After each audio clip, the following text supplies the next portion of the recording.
AP ప్రభుత్వం ఇవాళ శాసనసభ మండలిలో ఓటాన్ అకౌంట్ బడ్జెట్ ప్రవేశపెట్టనుంది. అన్ని వర్గాలకు సమన్యాయం జరిగేలా సంక్షేమానికి పెద్దపీట వేస్తూ బడ్జెట్ ఉంటుందంటున్నారు ఎక్సైజ్ మంత్రి జవహర్. కేంద్రం సహకరించకపోయినా అభివృద్ధి చేస్తున్నామని, విపక్షాల విమర్శలకు వచ్చే ఎన్నికల్లో ప్రజలే బుద్ధి చెప్తారని అంటున్న మంత్రి జవహర్తో మా AP bureau chief Ramarao face to face ఇప్పుడు చూద్దాం. ఆంధ్రప్రదేశ్లో ఓటాన్ అకౌంట్ బడ్జెట్ను ఈరోజు ఉదయం 11:45 ఆర్థిక మంత్రి యనమల రామకృష్ణుడు ప్రవేశపెట్టబోతున్నారు. మరికొద్ది సేపట్లో ఓటాన్ అకౌంట్ బడ్జెట్ను ఆమోదించేందుకు రాష్ట్ర మంత్రివర్గ సమావేశం జరగబోతుంది.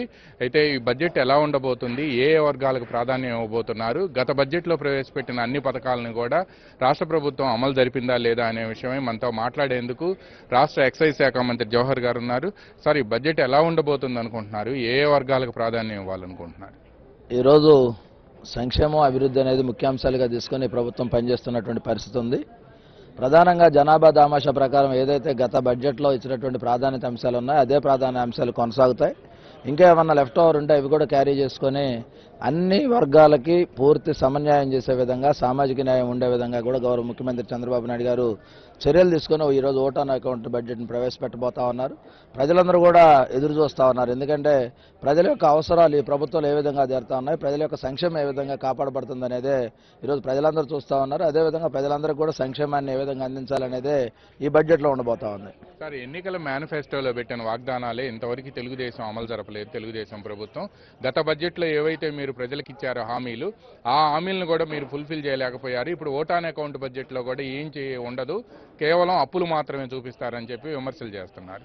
విమర్శలు చేసే వాళ్ళకి సమాధానం ప్రజలు చెప్తా ఉన్నారు. ఎందుకంటే నిన్న పెద్ద ఎత్తున మహిళలు ఈ రాష్ట్ర ప్రభుత్వం చేసినటువంటి సంక్షేమ కార్యక్రమాలని ఆనందంతో స్వీకరించినటువంటి పరిస్థితి. కానీ అదేవిధంగా రాబోయే రోజుల్లో కూడా ఈ ప్రభుత్వం మీద నమ్మకం, విశ్వాసం ప్రజలకు ఉంది. ఎవరైతే విమర్శించే వాళ్ళు ఉన్నారో ఆ విమర్శించే వాళ్ళకి నమ్మకం లేకపోవచ్చు. కానీ గత బడ్జెట్లో కానీ గతం ఇచ్చిన మేనిఫెస్టోలో కానీ అన్ని 100% అమలు చేస్తూ, అవి కాకుండా అదనంగా, ఎందుకంటే చెప్పులు కుట్టే వాళ్ళకి కానీ, డప్పులు కొట్టే వాళ్ళకి కానీ, అదేవిధంగా అనేక సామాజిక వర్గాలకి ఈరోజు పూర్తి స్థాయిలో న్యాయం చేసినటువంటి పరిస్థితి మనం చూస్తూ ఉన్నాం. 100% మేనిఫెస్టోను అమలు చేసి, మేనిఫెస్టోలో పెట్టని హామీలు ఇవ్వని కూడా ఈరోజు అమలు చేస్తూ ముందుకు వెళ్తా ఉన్నాం.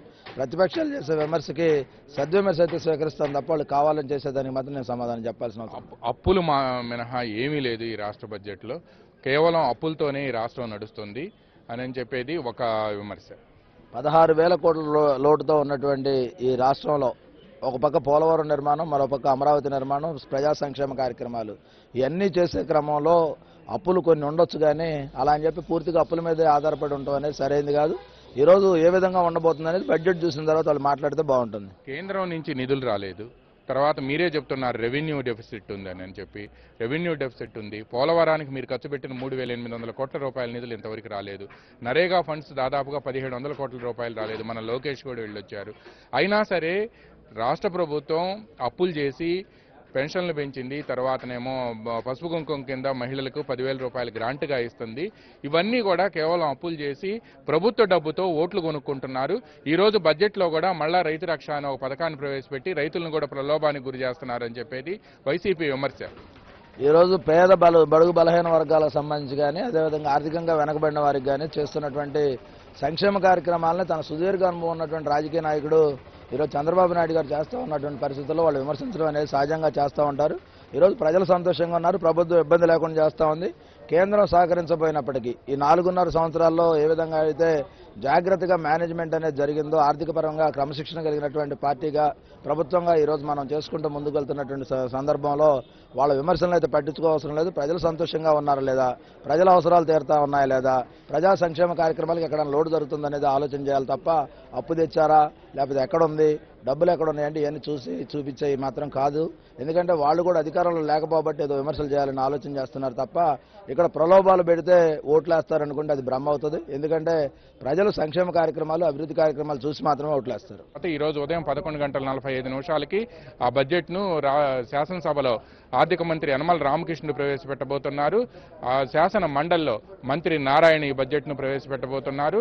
ముఖ్యంగా ఇప్పటికే మహిళలకు పసుపు కుంకుమ కింద డ్వాక్రా మహిళలందరికీ కూడా ఒక్కొక్కరికి 10,000 రూపాయలు ఇవ్వగా పెన్షన్లను కూడా రెట్టింపు చేశారు. వృద్ధులు, వికలాంగులు, వితంతువులకి అందరికీ కూడా పెన్షన్లను రెట్టింపు చేశారు. మరోవైపు రైతు రక్షా పథకాన్ని కూడా భూపరిమితి లేకుండా వర్తింపజేసే విధంగా కూడా రాష్ట్ర ప్రభుత్వం ఈ బడ్జెట్లో సూచించబోతుంది అనేది విశ్వసనీయ వర్గాల సమాచారం. 2,26,000 కోట్ల రూపాయలతో ఆంధ్రప్రదేశ్ బడ్జెట్ను, ఓటాన్ అకౌంట్ బడ్జెట్ను ఈ రోజు ఆర్థిక మంత్రి యనమల రామకృష్ణుడు 11 గంటల 45 నిమిషాలకు శాసనసభలో ప్రవేశపెట్టబోతున్నారు. Over to Hyderabad studios.